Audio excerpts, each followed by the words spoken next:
Yo les petits potes, du coup on se retrouve dans cette vidéo qui va sûrement être un petit peu longue parce que ça débriefe de ma vie et ma vie elle est bien remplie. Non mais plus sérieusement, je vais essayer de faire des petits épisodes du coup, enfin une petite série un peu sur mon projet, The New Project of 2026, qui est de faire mon propre film. Oui, c'est un rêve un peu fou. Je vous l'accorde. Mais, alors, c'est pas prévu pour 2026. Hein, pour l'instant, j'écris encore que le scénario, le traitement, enfin, je monte le dossier déjà, voilà. Mais du coup, alors, pour vous faire un résumé de la situation actuelle, je suis donc actuellement en BUT Génie Mécanique et Productique, ce qui n'a totalement rien à voir. Ça me passionne plus trop, on va dire. Disons qu'au début, je kiffais parce que ça me rapproche, surtout des voitures, parce que je kiffe les voitures, genre le moteur, le bruit, le design, tout. Et j'adore faire de la conception 3D. Alors que ce soit au début, je kiffais faire plus de l'architecture. J'ai toujours fait des maisons en 3D sur des logiciels, ça me faisait kiffer. Et je me suis dit, bah pourquoi pas faire les deux, tu vois, les voitures plus la conception. Concepteur automobile. Donc évidemment, je suis passée par cette case-là, mais finalement, c'est plus trop ce qui me passionne. En fait, je me suis rendu compte que je préfère plus conduire que faire la vraie méca appliquée. Ou du moins de la mécanique, mais pas de la mécanique appliquée, genre pas des théorèmes tard les fous dans tous les sens, surtout que je ne comprends pas les systèmes, enfin genre c'est... Pour moi en tout cas je trouve que c'est assez dur de se représenter le système dans la tête pour pouvoir faire les calculs, donc laissez tomber. Si vous avez du mal en maths dès le lycée, n'y allez pas. Sur ce, durant cette dernière année du coup, parce que là je suis en dernière année du BUT, j'ai pu découvrir ma troisième passion, la photographie et la vidéographie. Donc je me suis lancée dedans depuis pas longtemps. Alors vous allez rire, je me suis lancée dedans, pourquoi? Parce qu'on m'a donné, j'ai eu la chance qu'on me donne un appareil photo. Donc je me suis dit, mais pourquoi pas l'exploiter en fait, je vais le faire. Et du coup, pourquoi pas, je me suis dit vraiment la même chose qu'au début avec le BUT. Bah pourquoi pas faire les deux, la voiture et la photo. Donc j'ai commencé à faire du shooting de voiture. Je me suis faite comme ça. Voilà, donc ça enchaîne un petit peu, shooting voiture, nanana, shooting moto. Parce que je kiffe la moto aussi, hein, voilà. Tout ce qui est véhicule en fait. Donc du coup, petit shooting. Je commence à faire de la vidéo avec mon téléphone au début. Je commence à m'intéresser un petit peu à la vidéo parce que l'appareil que j'avais ne faisait que photo. Il fait pas de vidéo, malheureusement. Donc je m'intéresse un petit peu à la vidéo. J'avais racheté un téléphone. Donc un iPhone 16 Pro Max qui prend, si vous connaissez, qui prend le format log. Donc c'est un format en gros de vidéo qui est très exploitable en post-prod et qui est intéressant en fait, surtout au niveau colorimétrie. C'est souvent ce qui est utilisé dans les films ou dans les trucs comme ça. Et du coup, je me suis intéressée à ça au début. En vrai, c'était vraiment cool. Enfin, j'ai commencé à acheter un petit disque dur externe, un petit SSD en fait que tu peux mettre derrière pour pouvoir filmer en 120 images par seconde, parce que en log, en fait, c'est un format qui est lourd de ouf. Donc tu peux pas filmer avec ton téléphone en 120 images par seconde comme ça, parce que c'est trop lourd et ça demande une rapidité d'écriture trop rapide en fait. Donc du coup tu peux pas si t'as pas de disque dur externe. Donc j'avais acheté ça en même temps. Et ça me faisait kiffer parce que du coup moi je faisais mes petites vidéos et tout, une petite photo. Puis ça a commencé à percer un peu parce que tout le monde me disait ouais tes photos elles sont vachement bien et tout. Ok, donc j'ai commencé à faire des plus gros trucs. Et puis est venu le jour où je me suis dit vas-y là pareil j'en peux plus, j'ai envie de faire de la vraie vidéo. Voilà. Puis de la vraie photo, parce que voilà. J'ai commencé à demander à des gens leur appareil, dont à une personne qui faisait ses propres photos de voiture, etc. Et du coup, j'ai eu un peu des avis sur les différents appareils qui sont pas trop chers.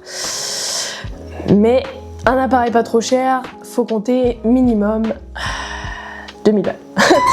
Voilà. Du coup, j'ai hésité entre un Sony. Au début, je voulais un Sony A7 III qui était pas cher en vrai. Il était vraiment pas cher du tout. Mais le seul bémol en vrai qu'il y avait, c'est que moi je voulais l'écran de l'appareil qui puisse pivoter en rotule. Alors que le A7 III, il pouvait juste se baisser comme ça vite fait, tu vois. Donc en fait, il tournait pas du tout. Donc c'est le seul bémol qui m'a fait réfléchir sur le truc. Et petit à petit, j'ai découvert, alors à l'IUT, j'ai découvert que ça faisait 2 ans et demi que j'y étais, j'avais jamais vu ça. Mais du coup, j'ai pu rencontrer des BUT MMI, donc c'est multimédia et les trucs de l'internet, enfin bref, en gros, ils sont dans le domaine un peu. Et ils ont tout plein de matos de ce style-là, donc, dont des Canon R6. Wow. Que je vais emprunter par la suite parce qu'on a le droit d'emprunter du matos à l'UT. Donc ça c'est vraiment le banger par contre. Du coup j'ai pu emprunter ces boîtiers avec les objectifs qu'il y avait. Donc ils ont surtout des objectifs cinéma, donc sans autofocus par contre ça c'est un peu chiant. Mais bon du coup ça m'a fait la main au début. Et j'ai été déjà très conquise par le Canon R6. Mais j'avais déjà en fait du coup toute la prise en main dessus finalement. Donc je me suis dit pourquoi pas prendre un Canon R6.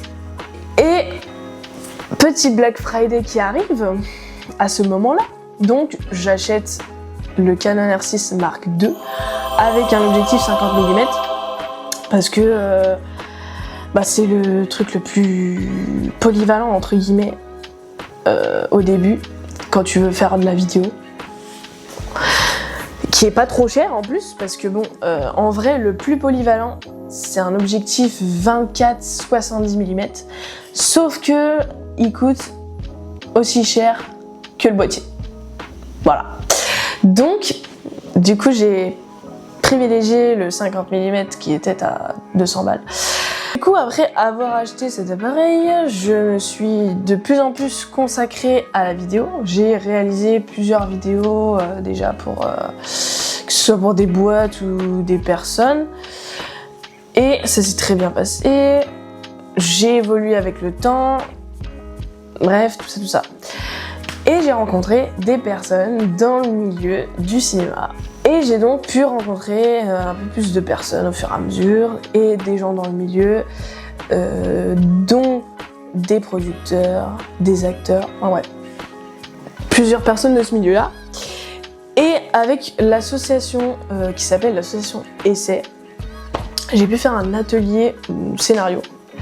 Donc en gros, j'avais déjà mon idée, je me suis dit mais vas-y, pourquoi pas faire un film, tu vois, let's go. Au début, c'était juste une idée comme ça, je me suis dit, bon, vas-y, tu vois, je commence à écrire un peu le scénario, machin. Donc j'avais commencé à faire un petit scénario, en fait, sur une page Canva. J'avais juste écrit ça comme ça, tu vois, j'avais fait le résumé, mais rien de plus. Et à cet atelier, on a pu vraiment découvrir comment écrire un scénario, genre vraiment de A à Z, enfin, entre guillemets, vraiment toutes les bases d'un scénario, que ce soit pour comment écrire les dialogues, comment écrire les scènes, qu'est-ce qu'on doit mettre dans un scénario, savoir écrire un traitement, enfin bref, on a vu toutes les bases. Donc j'ai commencé à écrire un scénario. Au début, l'histoire était nulle à chier. Petit à petit, elle a changé. Et du coup, là, je suis en train d'écrire ce qu'on appelle le traitement. Donc c'est vraiment comme si tu écrivais en fait tout ce qui se passe dans le film et que tu le décrivais à un sourd. En fait c'est un peu ça. Tu décris le film à un sourd. Voilà. Et c'est ce qui est écrit du coup en tout début, avant même d'écrire le scénario en fait avec les dialogues et tout, pour pouvoir te dire ok bah là on va peut-être enlever ça, peut-être pas faire cette scène là comme ça parce que ça sert à rien ou parce que c'est plat, l'histoire est plate, l'histoire est machin, tu vois. Et c'est justement ce qui m'a permis de me dire putain là l'histoire elle est con, il y a aucun rapport avec la suite, donc j'ai pu après remodifier l'histoire pour changer, pour que ce soit plus intéressant. Mais du coup, parlons plus en détail de l'histoire du film. Alors, donc déjà, pour commencer, le film, il est légèrement autobiographique. Légèrement. Je me base un petit peu sur ma vie, sur mon passé et tout. Et en même temps, c'est un peu sous forme de rêve. Parce que c'est à la fois ma vie, mais à la fois ce que j'aurais eu envie de vivre. Si on peut dire ça comme ça. Et voilà, c'est un peu un rêve quoi. Mais du coup, ça parle donc d'une jeune femme, bien évidemment, qui est dans une famille tout à fait normale, classique, basique de j'ai une vie stable, j'ai un travail stable, tout à fait classique, voilà.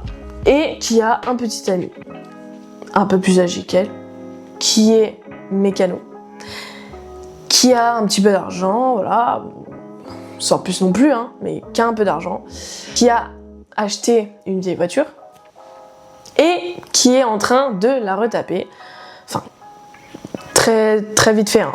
Au début, il est en train de la retaper pour, dans l'objectif de pouvoir en faire une voiture de course et d'aller courir une style de NASCAR en gros sur un circuit. Et elle, comme elle est passionnée d'automobile, de pilotage, etc., de mécanique, enfin bref, de tout ce qui touche à la voiture en fait, elle l'aide. Et puis après, je vais pas vous dire la suite parce que sinon ce serait con. Mais du coup voilà. Du coup pour l'instant j'en suis en gros à l'acte 1 de ce film. Je développe vraiment l'acte 1 on va dire. Enfin en tout cas le traitement. Je n'ai pas encore fait le scénario. Voilà, je tiens à vous le dire quand même.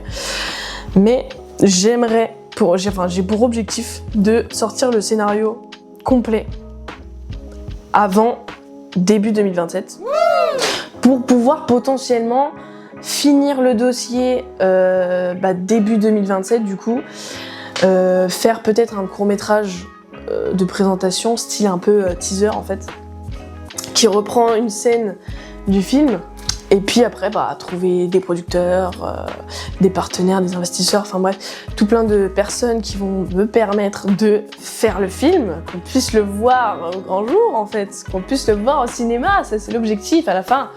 En gros, tout simplement, le film repose sur 2 thèmes principaux. Le pilotage, qui est souvent un sport d'hommes. On voit beaucoup d'hommes, hein, mais on ne parle pas des femmes. C'est un film qui va dire que les femmes ont autant de talent que les hommes. Voilà. Bref, en gros. Et un deuxième thème qui dit que les sports automobiles ont souvent beaucoup de pression. Et c'est là qu'on va voir toute la pression que tu peux avoir dans ces sports-là, quoi. Parce qu'il y a la pression de est-ce que j'ai peur, est-ce que j'ai pas peur, bref, est-ce que je vais rater quelque chose, machin, faut que je sois prêt, faut que je sois déter et tout. Faut s'accrocher un peu mentalement quand même. Je pense qu'on voit pas souvent ces genres de choses-là, mais je pense que, c'est un sport assez éprouvant, très éprouvant, je pense. Donc, basé évidemment sur les films F1, le film F1. Sur le film Need for Speed, classique, Fast and Furious, classique. Dans quelques parties, voilà, ce sera un petit peu dans ce style-là aussi. Du coup, voilà, donc là je vous ai expliqué un petit peu dans ce premier épisode ce qui en était. Là du coup, j'ai déjà presque fini la partie 1. Donc le film est en 3 actes. Comme un film basique. Un film basique en général c'est 3 actes. Le premier c'est un peu l'introduction, le truc du voilà, à la fin le déclenchement de tout ce qui va se dérouler sur l'acte 2 et 3. L'acte 2 c'est le plus long en général. Et après l'acte 3, le final, là où tout se dénoue, bam boum boum. Bref, du coup là pour l'instant je suis en train de finir l'acte 1. Et on se retrouve dans une prochaine vidéo du coup où je vous explique un peu plus peut-être ce qui est écrit dans l'acte 1. Mais je vais pas non plus tout dévoiler parce que sinon ce serait con. Parce que imagine un jour, il passe au cinéma les gars. Un jour il passe au cinéma. Vous allez me dire oui mais vas-y je vais pas aller le voir, je connais déjà toute l'histoire, nanana. Oula, j'ai failli éclater mon meuble, c'est pas grave. Mais du coup voilà, du coup je vais bientôt commencer à écrire l'acte 2. Donc on se retrouve dans une prochaine vidéo pour parler de l'acte 1 et du début de l'acte 2.